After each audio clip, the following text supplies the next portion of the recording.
Hello. There's talks about the United States getting a new nationwide missile defense system, going by the Golden Dome, a play on words of Israel's Iron Dome, which, if the name is of any indication, means that it will intercept targets a lot faster than the Iron Dome, but have almost no durability. But what is it? Where is this idea coming from? And the big question, do we actually need this potentially multi-trillion-dollar system? Pack 3 the like and subscribe button and let's talk about it. Now, the Golden Dome, in broad strokes, is intended to be the next generation of missile defense the United States already has in place. This is the first point of note. We already have one, and we have for quite some time now. Whether or not it's good enough as is a whole other discussion that we will be hitting on in this video, but I just wanted to start off by saying that this is not a new idea. This is something we've had for a while now. It's also based on the Israeli Iron Dome, which is a complex and very effective air defense network that covers pretty much the entire country of Israel. That said, Israel is the size of New Jersey, and New Jersey sucks. That's not relevant to the video, I just had to get that out there. The United States is 463 times bigger than Israel, and it's more concerned with Russia and China launching stuff our way than Hamas and Iran. If we want this to work, it's going to have to look very different. We can get an idea of what this is going to look like just by going straight to the source. This executive order, straight from Trump himself.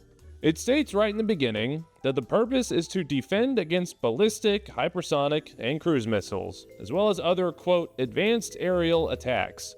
Now, this is the first interesting part, because defending against a conventional ballistic missile is different than how you defend against a cruise missile, which is different than how you defend against a hypersonic. Meaning that this isn't just going to be one single platform we're buying.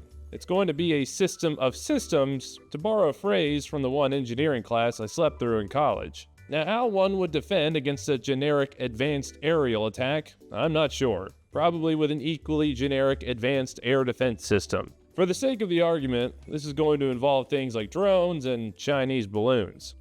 But the Golden Dome isn't exactly going to be posed to defend against everything under the sun. That would not be practical. We're probably not too worried about defending against things like artillery cannons and mortars, because if an enemy state is actively launching those towards American soil, we either have much bigger problems on our hands, or we are fighting people who have a little too much faith in themselves. That said, if they need anyone to volunteer to have a CRAM installed in their backyard, right here. The executive order goes on to talk about how Reagan started his own missile defense program, referring to the SDI, aka Star Wars. But it never really reached the intended vision. It states some legal certain bits on the project and sets requirements from a few agencies to conduct feasibility tests on it. But one word pops up more than pretty much anything else in this executive order: counter value. What is that, you plead, breaking out in hives with a thirst for knowledge that can only be quenched by the following sentences I'm about to read off of this script pulled up on my laptop. There are two kinds of targets that a nuke would hit. First is counter force, which takes out things like military bases, naval fleets, other nuke silos, stuff like that. Second, and the one we're talking about here, is counter value, that focuses on civilian targets. Think major population centers where the whole goal is to literally atomize as many people as physically possible. Now, you might say that doing that sounds outright evil, and that's because it is. But the point of those kinds of targets is deterrence against a first strike from another country. If I want to nuke Uzbekistan, and I do, and I know they're only going to hit military targets in retaliation, my hesitation to press the big red button is a lot lower. If I know that a consequence of nuking their puny excuse for a capital is that my mom's house gets vaporized after, I'll probably try to avoid it. Unfortunately, the love I have for the woman who raised me is much higher than my desire to turn Uzbekistan into a parking lot. There is actually a third kind of target no one talks about, and it's when a country surgically strikes American DMV buildings. This kind of attack is what I like to call a good first step. Now, even though the executive order states counter-value targets more than anything else, that doesn't mean that the Golden Dome wouldn't also focus on military targets as well. Quite the contrary, it would probably put more focus on those than just random towns here in the US. But saying you're spending a ton of money to protect babies and grandmas rather than military infrastructure is a lot easier to sell to people. The final portion of the memo talks about increasing the specific missile defense of 4 deployed American troops. So theoretically, the Golden Dome will be deployed along the guys rotating in and out of areas like Eastern Europe, the Middle East, and Korea. This isn't anything new. We send air defense assets all over the world all the time. Just ask anyone who works on these kinds of systems and they'll probably tell you nothing because they're too tired from being deployed 24/7. But that then raises another question. If we can deploy this thing to different places, what is it actually going to look like? Much like your favorite dip, this baby is going to be layered. These layers include everything from the good old Patriot batteries we all know and love, to new space-based detection and interception methods. The idea, in theory at least, is to combine all the stuff that we already have, buy more stuff of the things we don't have a lot of, and then develop some new things on top of that. Mesh the sensor networks all into one giant integrated operational view of the world, and then wait to start shooting stuff down. Each of those layers, in theory, again, is designed to target a specific kind of threat at a specific time and place. I'm going to order said layers from lowest to the ground to higher from the ground, aka increasing the scale of difficulty it is for me to find footage on the system. At the bottom of this metaphorical totem pole is the Patriot, a missile air defense system we've been fielding since 1984. These are great for defending strategically important areas, from things like tactical ballistic and cruise missiles, along with being able to shoot down aircraft, including our own even. These would be equipped with the PAC-3 MSE missile, or whatever new development that would probably come out of the Golden Dome Initiative, specialized for American defense. If we decided we want to give Israel more money than we already do, there's also the option of integrating other systems like David's Sling. These would be used specifically at key vulnerabilities, like government facilities, major points of civilian infrastructure, that kind of thing. We probably wouldn't be seeing these used to cover every square inch of the continental United States, unless some very suave lobbyists convince Congress that unprotected corn crops are a national security threat. In which case, we would need to adapt the national debt counter sign in order to display how big 1 quadrillion is. One layer above these shorter range defenses are called regional or theater level defenses. This would include things like the Aegis system, both ones on the boats and ones on the ground. These are able to intercept targets up to 1,350 miles away, on paper, because the sensors that are on the Aegis system cannot track targets that far. They would need to be integrated to things closer to the actual missile itself. Now, these being intermediate range missiles, they would be intercepting intermediate range threats, and can hit targets that are exoatmospheric, which means they're in space. And it's also what the E stands for on the ODST drop pod designation. This is useful information you're getting right now. The newer-ish missiles on the Aegis, the SM-6, has some evidence to support that it has some capability to intercept hypersonic threats, and similar evidence has been shown of the new THAAD system as well. But that's we aren't sure on that one yet, and I wouldn't bet my life on it. Hypersonics, especially at the end of their flight pattern, are going Mach shitfire. That's the whole point of them, because it's really hard to detect one, track it, build up an intercept solution, and then launch an interceptor that itself has to get up to its own velocity in the short window that they inflict on you. And that's the biggest issue of the weapon systems and missile defense systems that we've talked about so far, is that they're really focused on the end portion of a incoming missile's flight trajectory. Generally speaking, missiles have 3 phases. Boost, which is the launch and altitude gain phase. Mid, or midcourse phase, the middle part as the name implies, where they gain most of their speed. And terminal, where they vector down at a target, having reached their top velocity, and are careening towards a daycare center near you.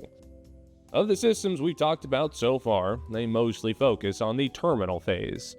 This is mostly due to the limiting factor of detection, and the interceptor having to physically get to whatever it's hitting itself. This is also the point where it's physically the hardest to stop a threat because it's going so fast, or is already too close to the target. There's other reasons, like the fact that the extreme heat generated from a hypersonic's air friction creates a field of superheated plasma around the warhead, which disrupts tracking. But the second we try to bring in the 4th state of matter into a video on this channel, I have overstepped my area of expertise. Do not ask me what an ion is. I cannot give you a good answer.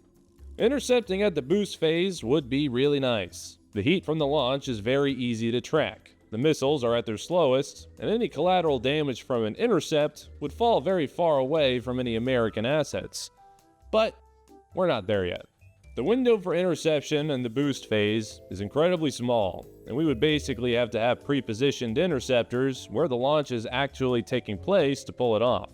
They tested the idea of slapping lasers onto jumbo jets to pull this off, but if the footage quality that I'm showing you now is of any indication, they gave up on that pretty quickly.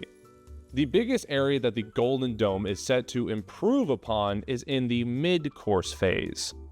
Mid-courses are nice. It's the longest of the three phases. They are theoretically easier to lock onto due to lack of atmospheric interference. The fact that the missile is producing heat while backdropping against space makes them easy to spot, and they haven't quite hit the sheer speed of terminal phase just yet. Now, I did mention that one of the benefits of intercepting at mid-phase is that it's exo-atmospheric. That is, of course, unless we're talking about China's fractional orbital bombardment system, which keeps a good bit of the mid-course phase in the atmosphere in order to not be tracked specifically. So, we'll see what happens.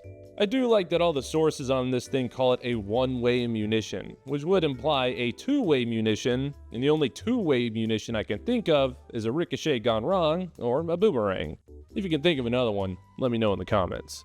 I, for one, trust that the unelected leaders that control the military-industrial complex, on top of being both just and true, are aware of this and working on a workaround. But the old big brother ain't gonna be there for everything, so it's important you know how to defend you and yours effectively.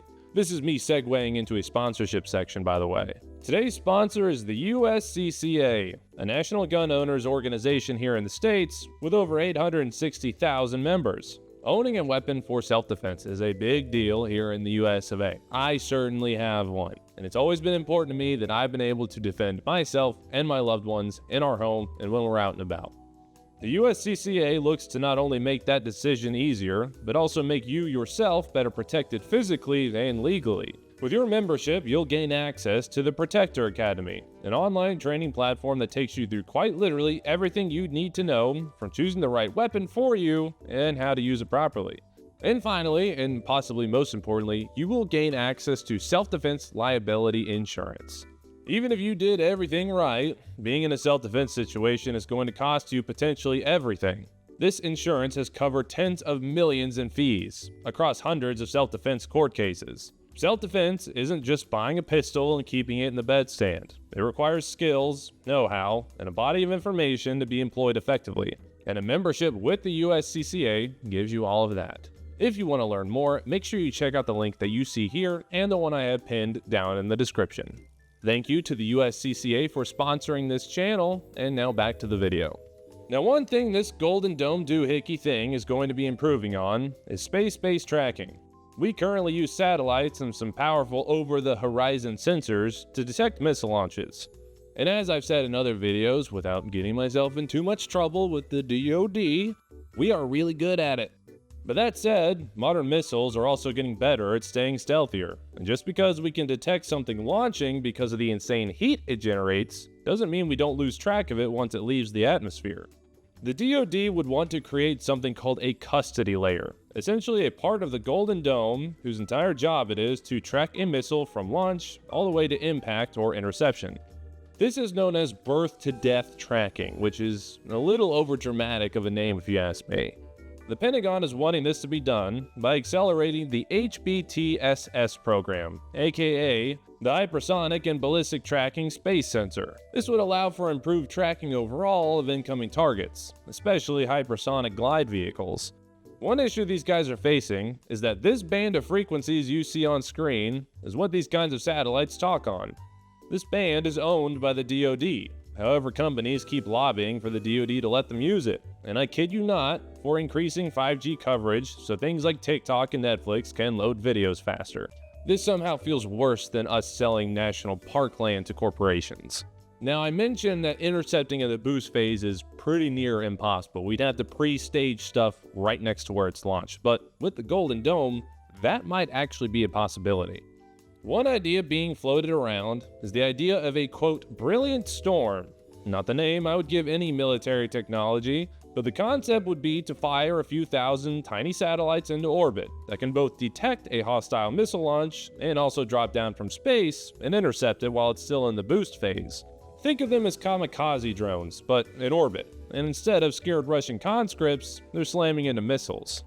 Whether or not the missile is also a scared Russian conscript is up for debate. Technically, it was also forced into a war without consent, but I'm not sure an inertial navigation unit can feel fear. Brilliant swarms are one of those sounds good on paper, doubtful it will work kind of ideas. Especially because the sweet spot between big enough to destroy an incoming missile and small enough to be economically viable is very small. Of course, with new giant rounds of funding, it also means we're going to give lasers another shot. No pun intended. Lasers are great because firing them is so cheap, it's basically free. You effectively have unlimited ammo, they travel at the speed of light, and they're pretty good at frying electronics. One of the biggest problems they face is that literally everything disrupts a laser beam, and they get a lot weaker the farther you are away. If you slap these onto a satellite, the problem isn't as bad, and there's no air to fuck anything up. But lasers have been falling a bit out of fashion in favor of microwave beams.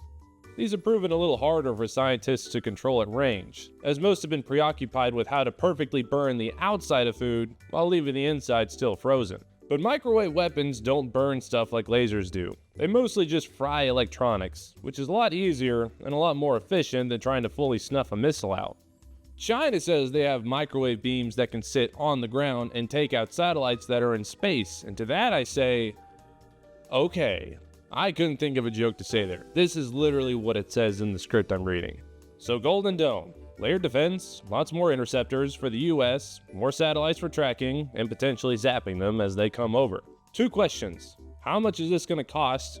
Do we actually need it? The answer to the first question is, we don't really know, but it's going to be a lot. This isn't just placing an order for more interceptors. It's a fundamental transformation of American missile defense strategy and doctrine. It's going to take probably more than a decade to fully implement, tons of research, and a few failed launches to get right. That's code for probably trillions of dollars.